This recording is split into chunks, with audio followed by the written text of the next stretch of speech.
புதுவிதமான இட்லி சாம்பார். டிஃபன் சாம்பார் பார்க்கலாமா?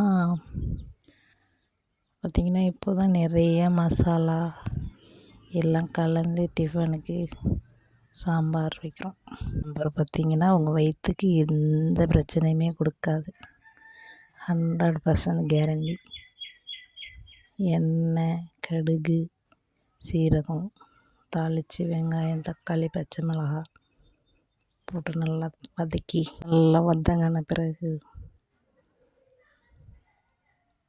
பார்த்திங்கன்னா காய், கேரட், பீன்ஸு, கத்திரிக்காய், உருளைக்கிழங்கு எல்லாம் அரிஞ்சு வச்சு காயெல்லாம் அலசி போட்டு நல்லா வதக்கணும். காயில் நல்லா வதங்கணும். நல்லா வதங்கின பிறகு பார்த்திங்கன்னா பருப்பு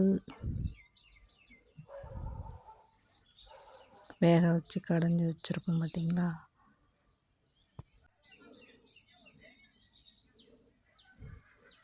அந்த பருப்பு கலவையை எடுத்து ஊற்றணும். பருப்பு கலவை எடுத்து ஊற்றி ஒரு மிளகாய்த்தூள் ஒரு 2 ஸ்பூன் உங்களுக்கு காரத்துக்கு ஏற்ப போட்டுக்கலாம். மிளகாய்த்தூள், மஞ்சத்தூள்,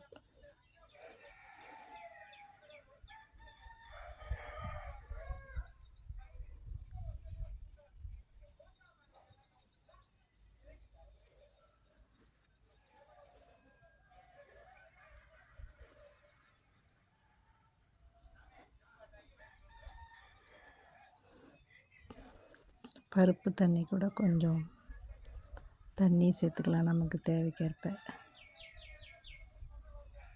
தண்ணி சேர்த்து நல்லா கொதிக்க வச்ச பிறகு புளி கரைசல் வச்சுருப்போம் பார்த்திங்கன்னா, சும்மா கொஞ்சமாக புளி நல்லா கரைச்சி இது வடிகட்டி வச்சோம்னா அதையும் அந்த கொதிக்கிற சாம்பார்லேயே சேர்த்து நல்லா கொதிக்கணும்.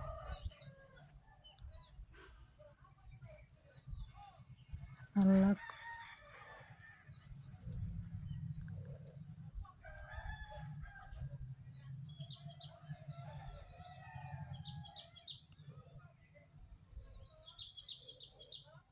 கொதி வந்த பிறகு கருவேப்பிலை, கொத்தமல்லி தழை எல்லாம் போட்டு இறக்குனிங்கன்னா சுட சுட கமகமன்னு சாம்பார் ரெடி. மசாலா எல்லாமே சூப்பரான சாம்பார் ரெடி. பஞ்சு போல் குஸ்பு மாதிரி இட்லியை செஞ்சு வச்சு சாம்பாரை நிறையா ஊற்றி அடித்தா சூப்பராக இருக்கும். லைக் பண்ணுங்கள் மக்களே.